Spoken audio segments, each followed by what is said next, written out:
Hi, my name is Christine Mateer, and I'm the Community Relations Director at Cornerstone at Milford, and I'm with Beth Patris, our Executive Director at Cornerstone. And today we'd like to welcome you here so we can help explain a little bit about what assisted living is.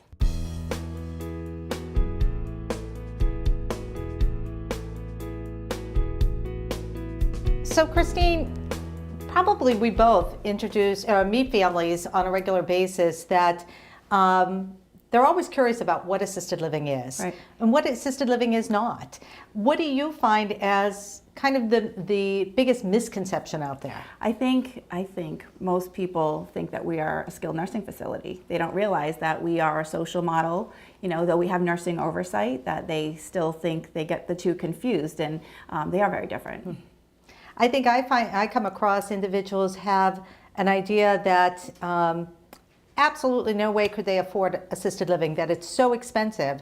And I think that's one of the parts I really enjoy, sitting down with the family and breaking down what's included, looking at their current situation, expenses that they're paying now, some of those hidden costs that they're just really not realizing the impact that it's having, whether that be taxes, insurance, repair costs to their home, not to mention trying to provide services coming into the home if they have a particular need.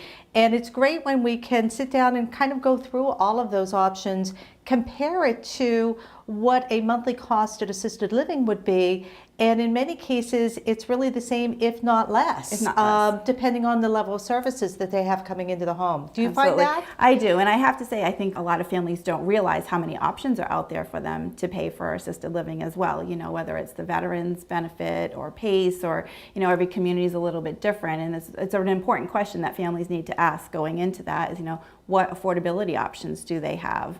Absolutely, because right now what we're seeing is really an educated consumer. And I love that they can, there's so many resources out there, whether it be at the local senior center, their physician's office might have a case manager, to our website. Individuals can go on our website of www.cornerstonemilford.com. And it's constructed really not to be a marketing tool, but really a resource for families. There's actually an e-booklet that I've referred, and I'm sure you have, for many individuals, that they can go online and really read up on how to pay for assisted living. What are those options? And in fact, we do have hard copies, if I'm not mistaken, that individuals can even call the community. And it's really written about the industry, not about our specific community. I think when they look through that and realize that not every assisted living is the same, one of the big differentiators is how they break down those costs. Here at Cornerstone, we have a monthly cost, so it includes not just their apartment and utilities and services and programs and transportation and housekeeping, but it also can include their care, assistance with what we call activities of daily living, bathing and dressing, to assistance with medication, to overnight checks if they need that.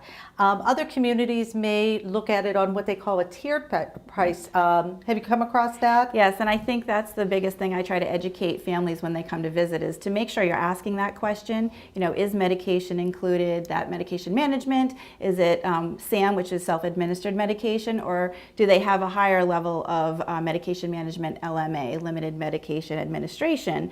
Ask, is the care included? And if it is, are they charging in a tiered amount by how often they're giving the care, or are they inclusive? I mean, I think we're fortunate. Not many do inclusive pricing.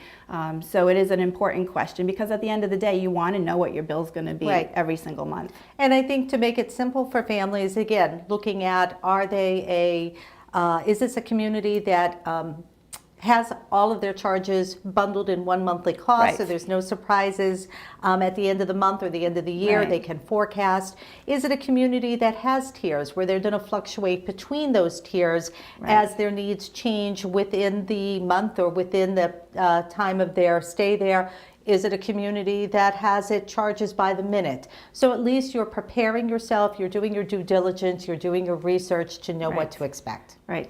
And I think the other important thing is to look at the quality of the programming that they're offering as well. Not just, you want to ask all those questions about pricing and tiers and medication management, what kind of oversight they have with nursing, but take a look at the calendar and make sure these are things that that will interest your loved one, and how do they go about engaging your loved one into the community, and again, what kind of robust program do they have? Absolutely, absolutely. So could you explain some of the financial options that are available to those in the community when they go to look at any other outside assisted living? Absolutely. And again, in that e-booklet that I mentioned earlier, there's a great reference to really try to simplify it for individuals and put them in the right direction. Probably one of the most familiar to individuals are through the Veterans Administration. There's a program called Veterans Aid and Attendance. It's based on an individual or their spouse or surviving spouse that had time earned in the or time served in the military. And depending on their discharge, their time of service, they may be eligible for additional income that can be used to cover whether it be costs at home or costs in assisted living. Another federal program that's not as well known is called PACE, which is an acronym for Program for All-Inclusive Care for the Elderly. It's not well known because even though it is a federal program and it is in every state, it's not in every part of every state. We being in Milford, as part of Worcester County, we are a PACE supported service area. So PACE is a program to help as individuals remain out of a nursing home, pure and simple, is that they do have needs and those needs do need to be met, but are there options outside of a medical or nursing home? And that's where individuals can be enrolled in the PACE program and receive those services, and here at Cornerstone at Milford, receive assistance in supplementing their cost at the assisted living. Can you explain some of the options that people should be asking about? We talked about care and medication management, but as far as what might be included in those costs, because they're going to need to know in different communities if they're going to need to bring extra services in and what might be included when they come to. Absolutely, and I think the best way, again, for the educated consumer is do your research. Go and visit the community, have a better understanding, and be very upfront about what your concerns are, of what your current needs are, as well as what you feel may come up, and how is the community going to handle those changes as they occur. Can the community support those changes? Does that support mean additional charges by the community, or is it covered? At what point would they need to secure outside services? At what point is the assisted living no longer able to support those needs and those goals? So I think those are really valid questions. So Beth, you've been in this industry for a while now, and what do you find is like one of the other big misconceptions that families have coming into looking at assisted living? Well, we talked about the fact that this is not a nursing home. We talked about the fact that it's more affordable than individuals may anticipate that it would be. I think the other misconception is that it is not a hotel. It is a home. Individuals, this is their apartment. People have, we respect individuals' privacy. Residents, I just had a gentleman that was on vacation in Florida with his family for 4 days. Awesome. Didn't take me with him, but it would have been, again, individuals can come and go. We have a resident who had her 2 grandchildren visiting from Ohio, and they were staying with her. And how awesome that is. We have a resident that her grandson goes to college, and it has been several years that or even in high school, she made breakfast for him every Saturday morning. He still comes, and she still makes breakfast for him in her apartment, because our residents do have a full kitchen that they can do, make their own breakfast, make their light snacks, entertain, but they also have a full restaurant and a cafe, so there's options. And I think that sometimes people feel that an assisted living dictates their schedule, where it really is just the opposite. Most of our residents moving in after they understand what all those options are, their first reaction is, boy, why did I stress over this? I should have done this so much sooner, because now I have more freedom and more choices, and living life to its fullest. Right. And I think the biggest misconception is that people feel they're going to lose their independence and dignity. And it's actually just the extreme opposite. In fact, often people move into assisted living and then end up thriving because they have the supports they need, but yet are able to still do things independently and make their own choices and do what it is that makes them feel fulfilled at the end of the day. Absolutely. Many of our residents still have their car here. They come and go. We have one gentleman that just recently stopped working. He was working part-time position and loved it. Just recently stopped that.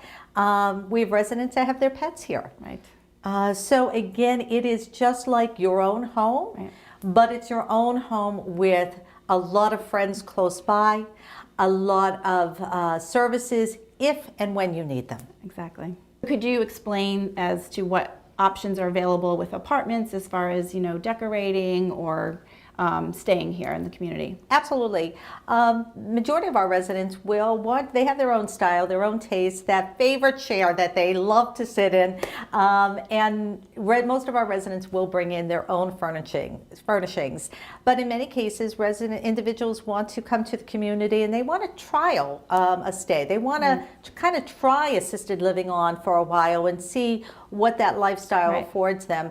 And in that case, then we design and set up a fully furnished apartment that individuals can come into Cornerstone with just their personal items and medication and family photos, and everything else is taken care of for them. So Christine, we find in surveying individuals that generally they're individuals that are out there and educating themselves about assisted living may look at anywhere from 1 to 3 different communities in their area, their preferred area. When an individual tours or a family tours a community, what are some of the questions that they should be prepared to ask? Well, I think one of the big things is, you want to make sure that you know what the care is that's included. Some communities might start off what sounds like a very reasonable price, but at the end of the day, when you look at how many hours of care are included in that week or what medication management is included, again we talked about the tiers, you really need to know that information because you don't want any surprises monthly as far as what your bill is going to look like. Also, you want to know about what affordability options there are. We talked about PACE. Long-term care insurance is another option that a lot of families are able to use, the VA benefit.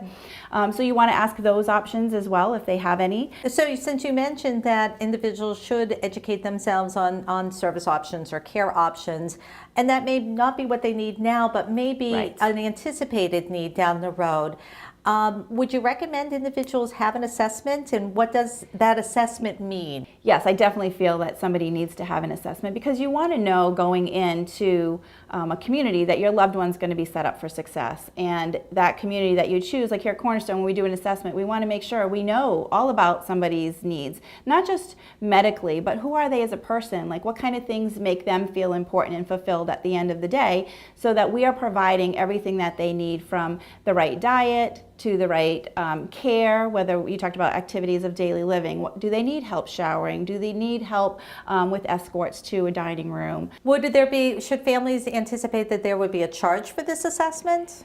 There should not be a charge for the assessment. We don't at Cornerstone. I mean, it's a good question to ask because there are some communities that will ask that as part of their deposit in order to do an assessment, but we really feel that to do an assessment is just the right thing to do.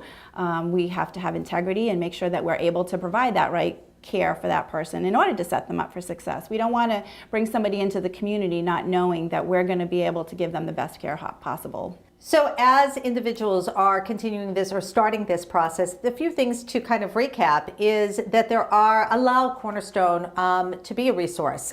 There is not a commitment.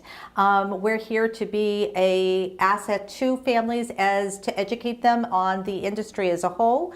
Know that there are payment options out there that can make assisted living affordable, that individuals may be eligible for these programs, and learning more more about the programs, that assisted living is a social structure. It is there as a supportive structure. It's not taking over, it's enhancing an individual's level of independence and quality of life.